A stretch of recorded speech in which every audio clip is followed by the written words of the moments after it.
आप सभी के अंतस्थल में बसने वाले प्रभु श्री राम जी से मेरा सत सत नमन।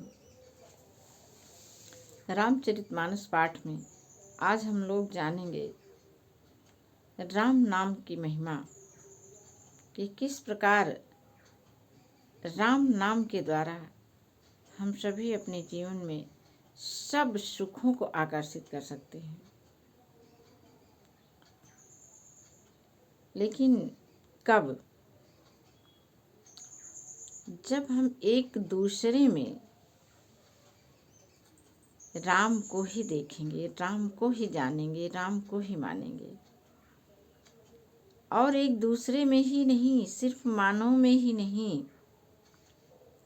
पशु पक्षियों में, संपूर्ण वनस्पतियों में, हमारे आसपास जितनी भी चीजें हैं वो सब की सब तो सिर्फ और सिर्फ राम नाम की शक्ति से ही तो संचालित हो रही हैं। और यह शक्ति काम कब करती है? जब हमारा हृदय प्रेम से भरा होता है। किसके प्रेम से?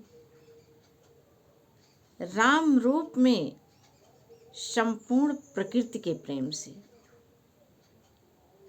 तभी राम नाम का लाभ हमको मिल पाता है। अन्यथा आखिर ऐसे सोचिए, हमारे हृदय में राम रहते हैं, राम के बिना तो हम एक कदम भी नहीं चल सकते, बोल नहीं सकते, सुन नहीं सकते, देख नहीं सकते। ये सारी क्रियाएं तो राम नाम से ही हो रही हैं, राम रूप से ही हो रही हैं। जो हमारे अंतस्थल में राम नाम की ज्योति है, उसी के कारण तो ये हमारी सभी क्रियाएं संचालित हो रही हैं। तो वे राम जो हमारे अंतस्थल में बसे हुए हैं, उनके लिए हम अपने हृदय को सदैव प्रेम भरा रखें, प्रेम रस से सिंचित किए रहें। हृदय रूपी फुलवारी को प्रेम रूपी रस से सींच करके सदैव हरा भरा रखें। तभी हमारे सारे काम कितनी सरलता और सहजता से हो जाते हैं, ये हमको पता भी नहीं चलता है। आइए रामचरितमानस का पाठ करके हम लोग कुछ अलग से जाने। ऐसा नहीं है कि रामचरितमानस का पाठ तो हम निरंतर कर रहे हैं, लगातार कर रहे हैं, फिर भी हमें जैसा चाहिए वो लाभ हम नहीं ले पाते हैं। कारण उसका बस एक ही है कि अपने अंतस्थल की शुद्धता और निर्मलता। वो कब आएगी? जब हम एक दूसरे को राम रूप मान करके सभी से प्रेम पूर्वक बर्ताव करेंगे। आइए देखते हैं। वर्षा ऋतु रघुपति भगति तुलसी साल सुदास, नाम राम नाम बर बरन जुग सावन भादो मास। वर्षा ऋतु को भक्ति रूपी बताया गया है, रघुपति की भक्ति कहा गया है। और राम नाम बर बरन जुग सावन भादो मास, उत्तम सेवक गण को धान रूपी फसल बताया गया है।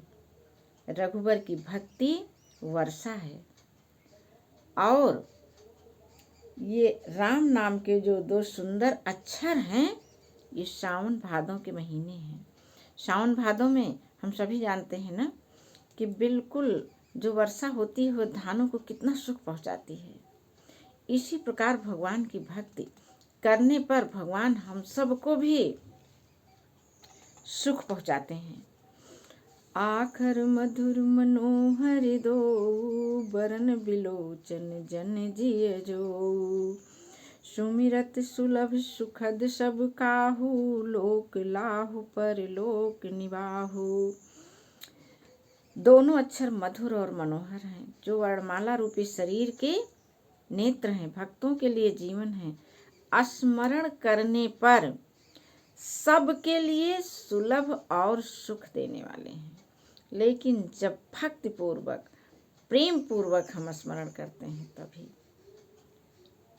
जब एक दूसरे को सुख पहुंचाने के लिए स्मरण करते हैं, तभी वे हमारे लिए सरल और सुलभ हो पाते हैं। कहत सुनत सुमिरत सुठिनी के, राम लखन सम प्रिय तुलसी के।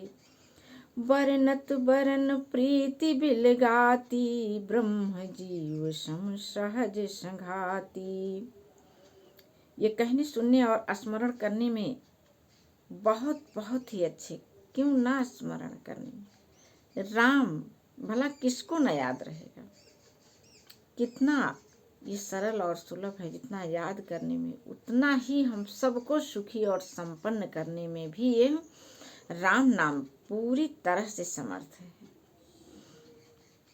तुलसीदास जी को ये राम नाम जो है, ये राम और लक्ष्मण की तरह प्रिय है। दोनों अलग अलग वर्णन करने में थोड़ी प्रीति अलग होती है, लेकिन बीज मंत्र की दृष्टि से इनके उच्चारण और अर्थ फल में भिन्नता दिख पड़ती है, परंतु ये भिन्न नहीं है। कैसे हैं? ब्रह्म और जीव के समान है। जैसे जीव ब्रह्म में समाया रहता है और ब्रह्म जीव में भरा रहता है। जीव और ब्रह्म को अलग नहीं किया जा सकता। नर नारायण सरिस सुभ्राता, जगपालक विशेष जन त्राता। भगति सुतिय कल करण विभूषण, जगहित हेतु विमल विधुभूषण।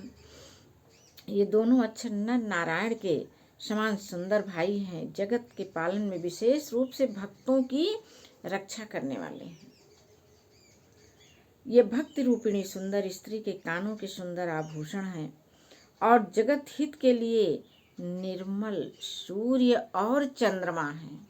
ये दो शब्द जो है, सूर्य और चंद्रमा की भांति हम सब को सुख पहुंचाने वाले हैं। सूर्य और चंद्रमा के सुख तो हम लोग जानते ही हैं कि किस प्रकार इन्हीं दोनों के कारण हमारे जीवन में उजाला है और हमारा जीवन है, नहीं तो न हम होते न हमारे जीवन का उजाला होता। स्वाद तोष सम सुगति सुधा के, कमठ शेष सम धर वसुधा के।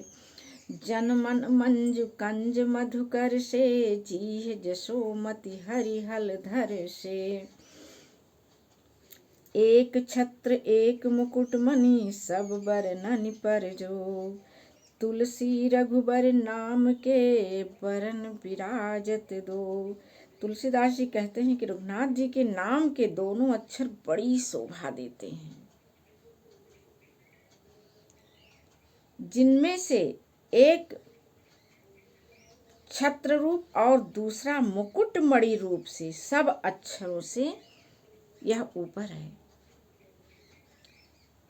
आज की कथा को हम यहीं पर विश्राम दे रहे हैं। कल एक और बहुत बहुत अच्छा प्रसंग लेकर के फिर हम आपके सामने उपस्थित होंगे। प्रसंग है किस प्रकार भगवान श्री राम और उनका नाम, ये दोनों एक दूसरे से मिले हुए हैं। ऐसे ही मिले हैं जैसे हम और राम जी। तो जय श्री राम जी की।